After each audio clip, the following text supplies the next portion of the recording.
नमस्कार दोस्तों, मैं हूं दीपक चौरसिया और आज मेरे सोशल मीडिया के मंच पर हम कुछ महत्वपूर्ण विषय उठाने वाले हैं। वो विषय क्या है मैं उसको बताऊं उससे पहले मैं आपसे रिक्वेस्ट करना चाहता हूं कि आप मुझे लाइक कीजिए, आप मुझे सब्सक्राइब कीजिए, आप मुझे पसंद करिए। आने वाले समय में मैं काफ़ी कुछ नया करने वाला हूं। मैंने कल आपको बताया नहीं था, लाइव टाइम्स में मैं अब जाने वाला हूं। लाइव टाइम्स देश का सबसे पहला मल्टीकास्ट हब चैनल है और इस चैनल के अंदर मैं आपको बता देना चाहता हूं कि इंटरनेशनल क्वालिटी की फुटेज आपको देखने को मिलेगी चैनल के अंदर। चैनल को आपको देखकर लगेगा कि ये तो कॉम्पीट करता है BBC, CNN, अल जजीरा इस तरह के चैनल से। तो प्लीज़ लाइव टाइम्स पे मुझे देखिएगा, प्यार दीजिएगा, सम्मान दीजिएगा, लेकिन यूट्यूब पर मैं आपके साथ लगातार जुड़ा रहूँगा।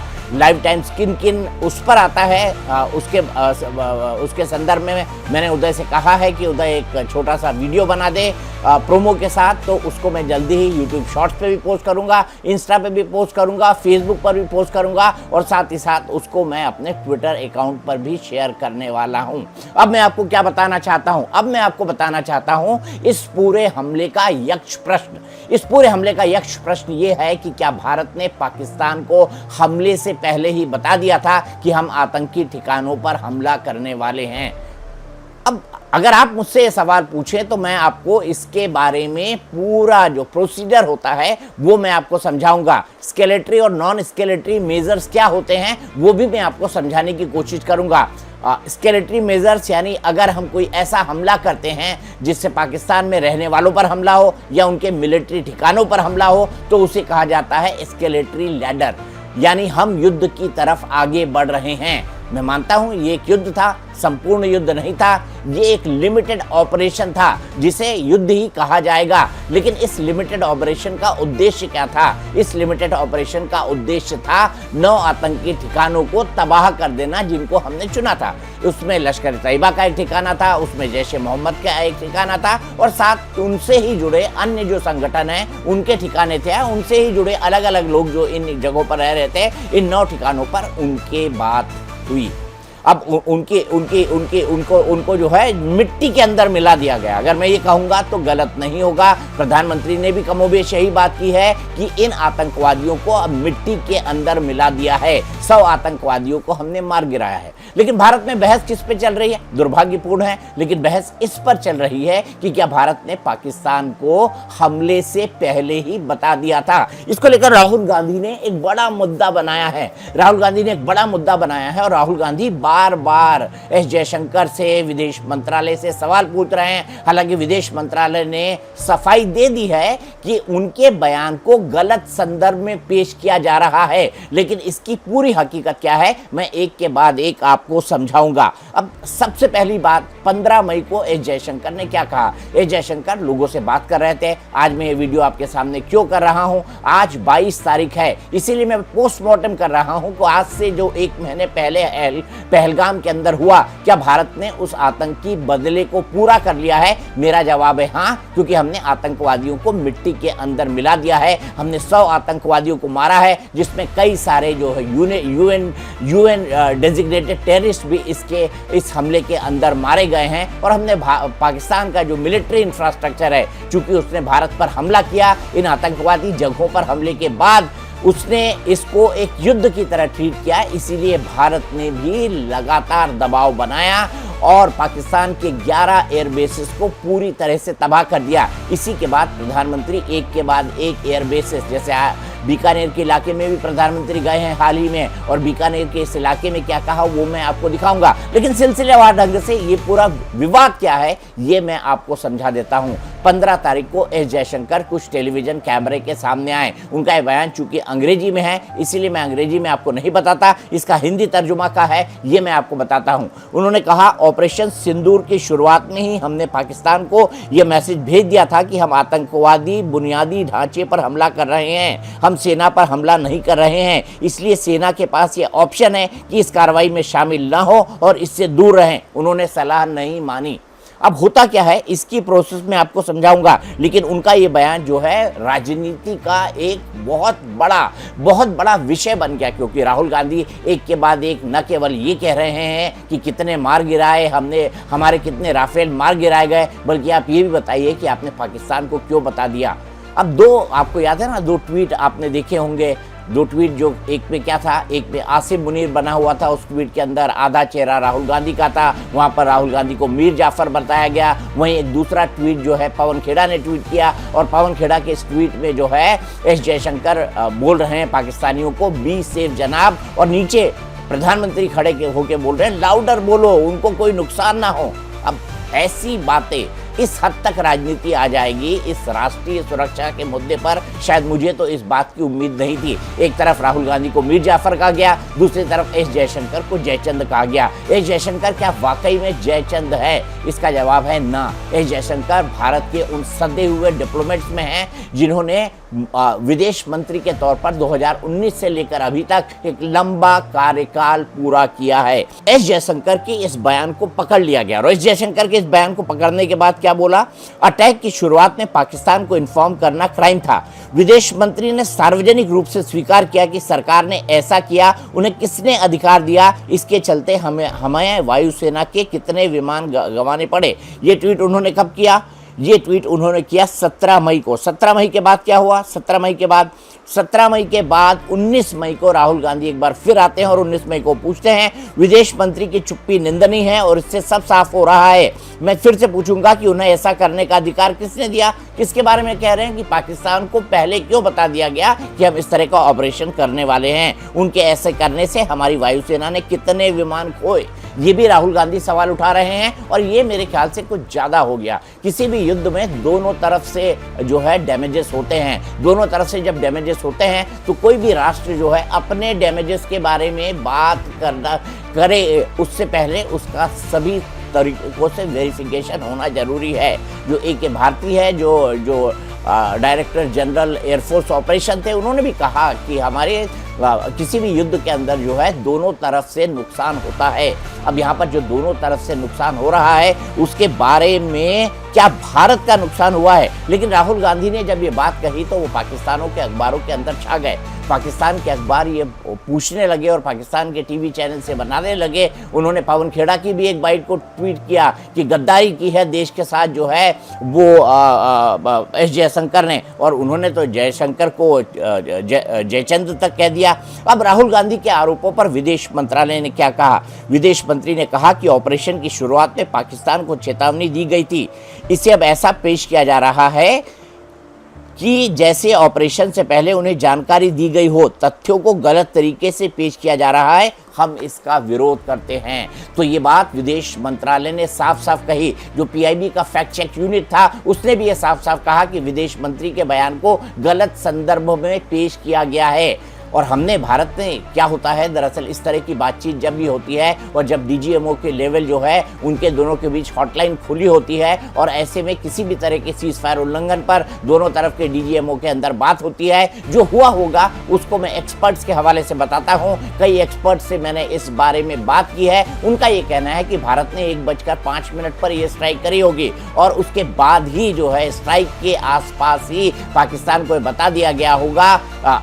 और पाकिस्तान को तैयारी का बिल्कुल वक्त नहीं मिला होगा, क्योंकि हमारी एयर स्ट्राइक तो पहले से फिक्स थी, और 22 मिनट के अंदर हमने पाकिस्तान के 9 आतंकी अड्डे तबाह कर दिए। तो मैं आपको ये बता दूं, ये जो बात कहते हैं ना कि युद्ध के बीच दो देशों के बीच कोई बातचीत नहीं होती, भारत और पाकिस्तान के बीच एक डायरेक्टर जनरल मिलिट्री ऑपरेशंस होता है जो इस तरह की हर परिस्थितियों में हॉटलाइन से एक दूसरे के संपर्क में रहता है।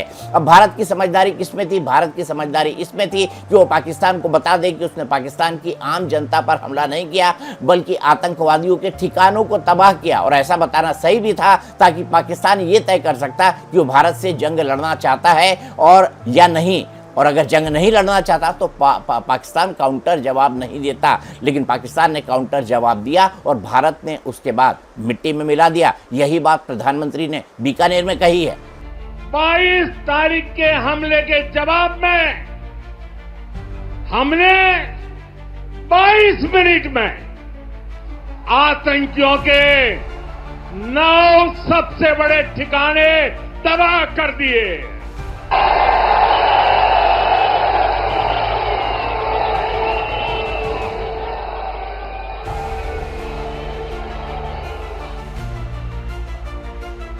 दुनिया ने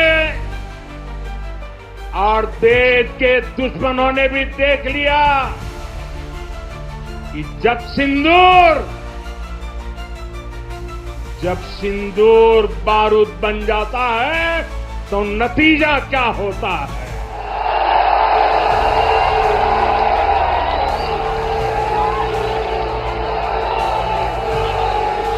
मैं देशवासियों से कहता हूं,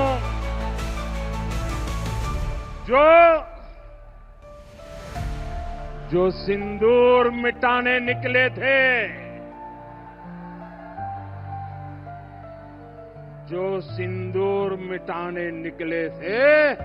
उन्हें मिट्टी में मिलाया है।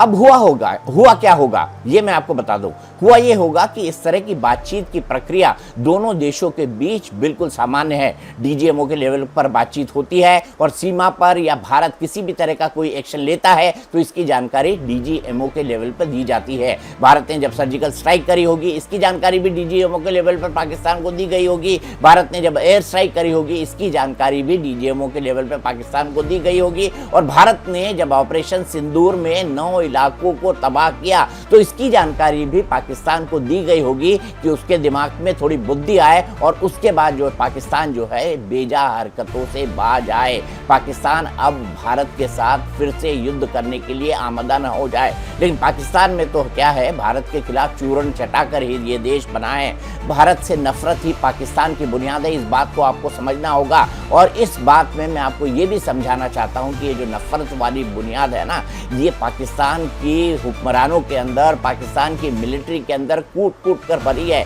इसी का चूरन चटाकर भारत की खिलाफत कर करके भारत के खिलाफ स्ट्रैटेजिक जो है अपनी पोजीशन का फायदा उठाकर पाकिस्तान पूरी दुनिया से भीख मांगता है, पाकिस्तान पूरी दुनिया से चंदा मांगता है और पाकिस्तान उसी के आधार पर अपना देश चलाता है।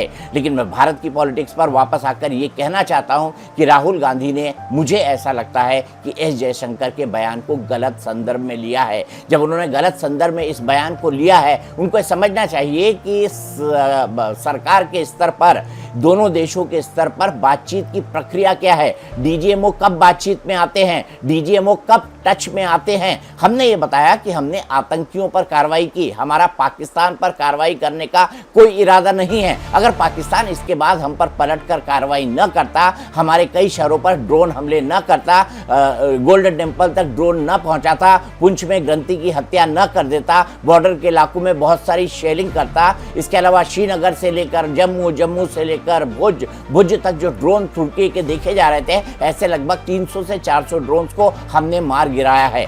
अब मेरी जो जानकारी है वो ये है कि पाकिस्तान ने जो ड्रोन्स मार गिराए हैं, दरअसल वो डिकॉय ड्रोन्स थे जो भारत ने पाकिस्तान को कंफ्यूज करने के लिए भेजे थे। एक बड़ा सवाल यहाँ पर ये भी खड़ा होता है कि क्या भारत का कोई राफेल विमान भी गिरा है। एक्सपर्ट इसके बारे में क्या कहते हैं, हमारे जो डायरेक्टर जनरल एयरफोर्स ऑपरेशन थे, उन्होंने इसके बारे में क्या क्या कहा। उन्होंने इसके बारे में साफ साफ कहा कि ये जो ऑपरेशन है, ये जो युद्ध हुआ है, इसके अंदर हमारे पास जो है दोनों तरफ से लॉसेस हुए हैं और दोनों तरफ के इस लॉसेस को हम समय समय पर बताएंगे। अभी मैं इसके बाद खुलासा इसलिए नहीं कर सकता क्योंकि ऑपरेशन सिंदूर अभी भी जारी है। तो मैं आपको ये बता दूं, ऑपरेशन सिंदूर अभी भी जारी है। लेकिन जब मैंने इस पूरे मसले पर एक्सपर्ट से बात की तो एक्सपर्ट्स का ये कहना था कि अगर कोई विमान गिरा होता तो विमान इतना बड़ा होता है कि उसका मलबा ना मिला हो, और एक और बात बता दूं, उनके जो मंत्री हैं ख्वाजा आसिफ, जो उनके डिफेंस मिनिस्टर है, उनसे पूछा गया कि आप बताइए कि अगर आपने राफेल को मार गिराया है, आपने किसी दूसरे विमान को मार गिराया है, आपने सुखोई को मार गिराया है, तो उसकी तस्वीर कहाँ है, उसके जो है फोटोज कहाँ हैं।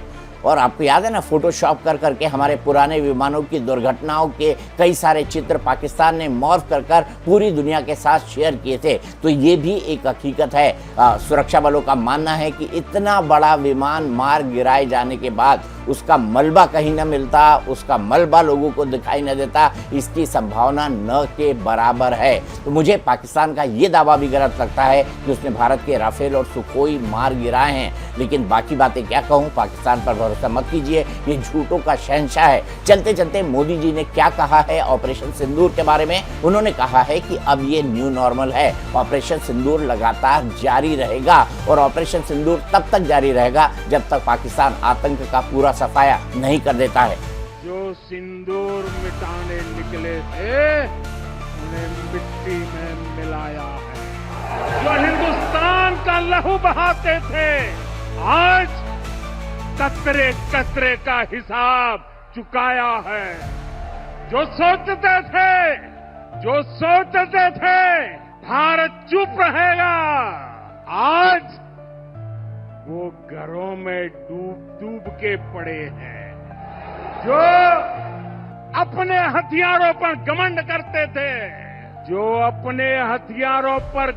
करते थे आज वो मलबे के ढेर में दबे हुए हैं। मेरे प्यारे देशवासियों, ये शोध प्रतिशोध का खेल नहीं, ये न्याय का नया स्वरूप है। ये ऑपरेशन सिंदूर है। ये सिर्फ आक्रोश नहीं है, ये समर्थ भारत का रौद्र रूप है। ये भारत का नया स्वरूप है। पहले घर में घुसकर किया था वार, अब सीधा सीने पर किया प्रहार है। आतंक का फन कुचलने की यही नीति है, यही रीति है, यही भारत है, नया भारत है। दोस्तों, मैंने आपको बताया कि मैं एक नए सफर पर निकला हूँ लाइव टाइम्स के साथ। जल्दी ही आपको टेलीविजन स्क्रीन पर दिखाई दूंगा। आप कई लोग मुझसे बोलते थे कि आप टेलीविजन पर क्यों नहीं आ रहे, तो लीजिए आ गया है। उधर शेयर करेंगे आपके साथ कि किन किन आप इसको डीडी फ्री डिश पर देख सकते हैं, एयरटेल पर देख सकते हैं, डिश टीवी पर देख सकते हैं, टाटा प्ले पर देख सकते हैं, सभी जगह देख सकते हैं। लेकिन मैं आपको ये बता दूं, YouTube पर मैं आपके साथ लगातार जुड़े रहूंगा, उसके भी कुछ कार्यक्रम शेयर करूंगा और इसके भी। Thank you.